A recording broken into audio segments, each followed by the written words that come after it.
Hello and welcome to Fantasy View with me, Jason Hubbard.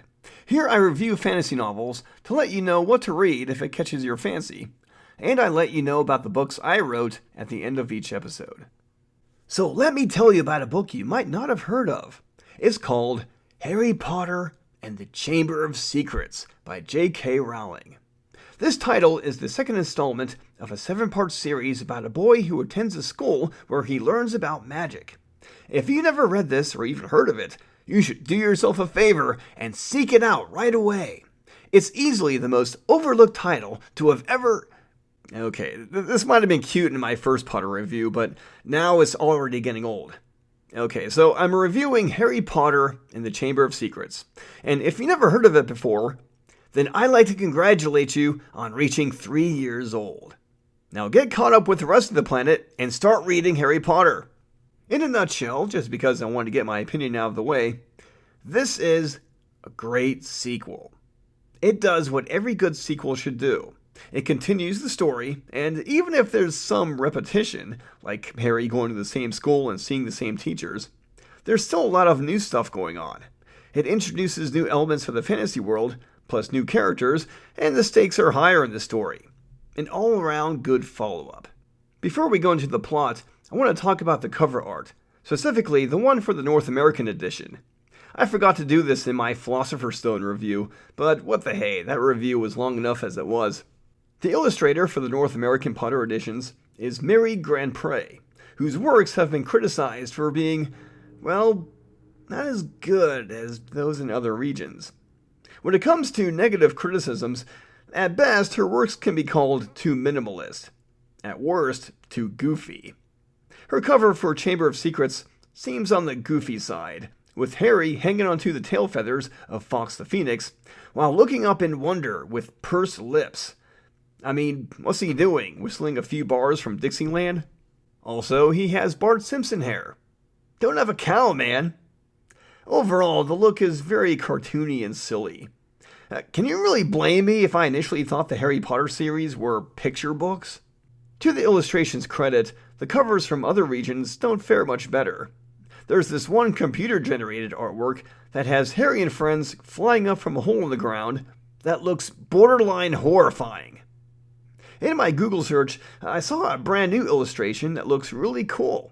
It's neatly drawn and painted and features an exciting scene. My only problem with it is that Harry kind of looks feminine. I don't know, there's just something about the jawline, I guess.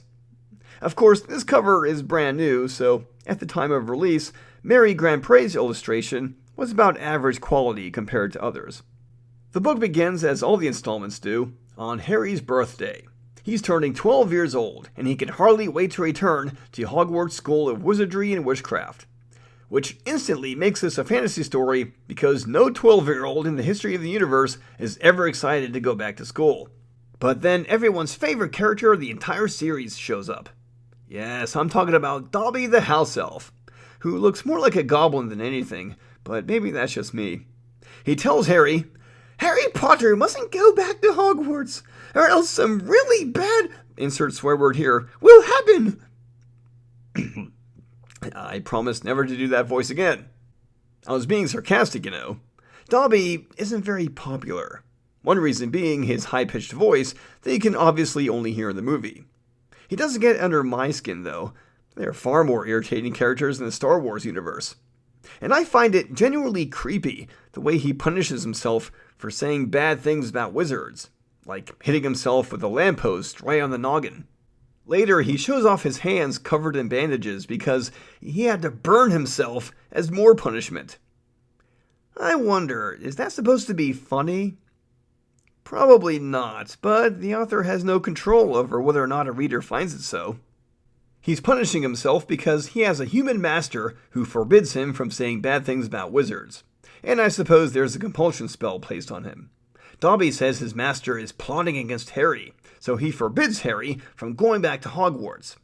Harry says, "What you talking about, Willis?" So Dobby causes a scene, which understandably upsets Uncle Vernon. Uncle Vernon then forbids Harry from returning to Hogwarts. So then Harry goes to a public school instead, and the epic saga draws to a close. If only. Instead, Harry's good friend Ron and two of his brothers come to rescue Harry in their old-fashioned flying car.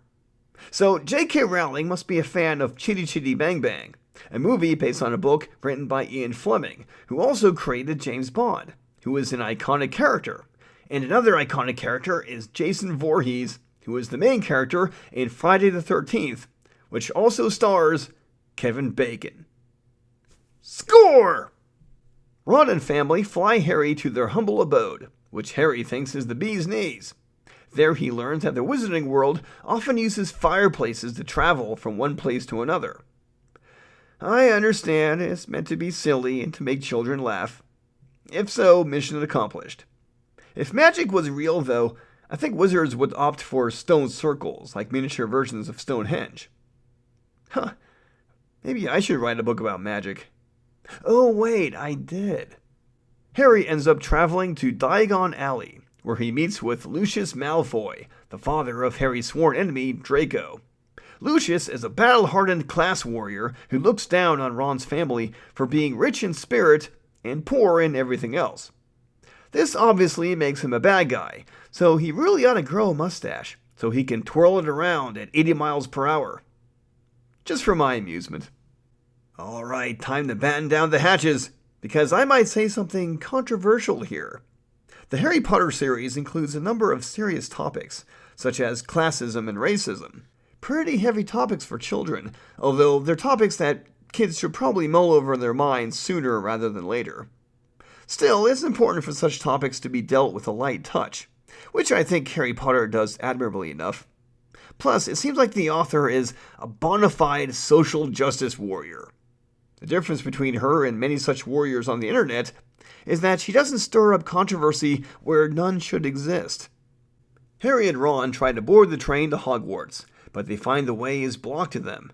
So they arrive there via the flying car instead, and they land on a tree that turns out to be a kind of death trap standing as neatly as you please right there on the school grounds. And they nearly get beaten to death, and then the car suddenly turns sentient, kicks the boys out, and putters off into the wilderness. J.K. Rowling either has a very great imagination, or she's been doing what Paul McCartney suggests doing several times in one of his songs. And so the school year begins, and Harry learns one of his most important lessons. There's a bit of prejudice going on in the Wizarding World. I mean, there's not a whole lot of it, but it comes across when Draco calls Harry's good friend Hermione a mudblood, a derogatory term for magicians who have non-magical parents. Magic is hereditary, and there are few people who give others an exclusive license for coming from purebred stock. You know, like everyone's little more than cattle or something. Harry, of course, sees through this bullcrap, and now has a new reason for not liking Draco. As if he needs any more.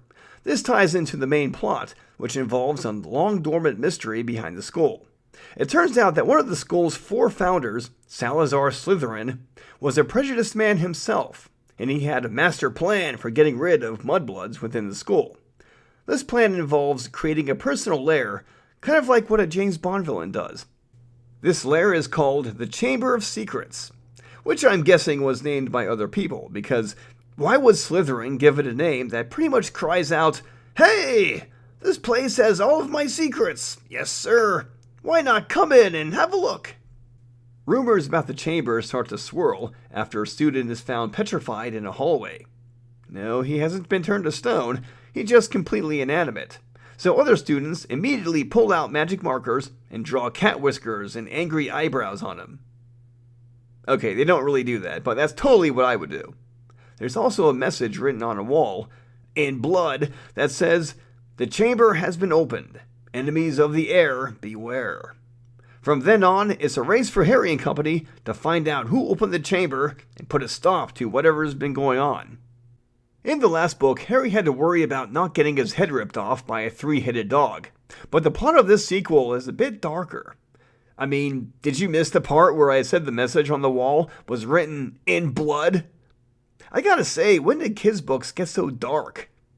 And awesome. Even so, you can tell the author is pulling back a bit, since no one really gets killed. With one exception, but that doesn't happen within the time frame of the book. On the other hand, there is the matter of Hagrid's roosters having all been choked to death. Yeah, that part was left out of the movie, probably for good reason, but it's right here in the book. There are no grisly details, but the fact that a bunch of livestock birds were mysteriously killed like that is pretty messed up. In spite of the dark plot and homicidal tree, the author puts in a lot of playful banter. And in case you need to be reminded, there is a lot of banter. If you don't care much for environment and just want tons of dialogue, this book is for you. There's so much, in fact, I wonder if the wizarding world might be a better place if someone invented magical superglue designed specifically for lips. It could happen. Anyway, I was talking about playful banter, such as one scene where Harry shows off a mysterious book he just found. Ron warns him against reading it because it could be cursed. He then lists a number of cursed books, such as ones that burned your eyes out, ones that made you speak only in limericks for the rest of your life, and ones that you can never stop reading. The afflicted constantly have their noses stuck in the books, and they have to learn to do everything else one-handed.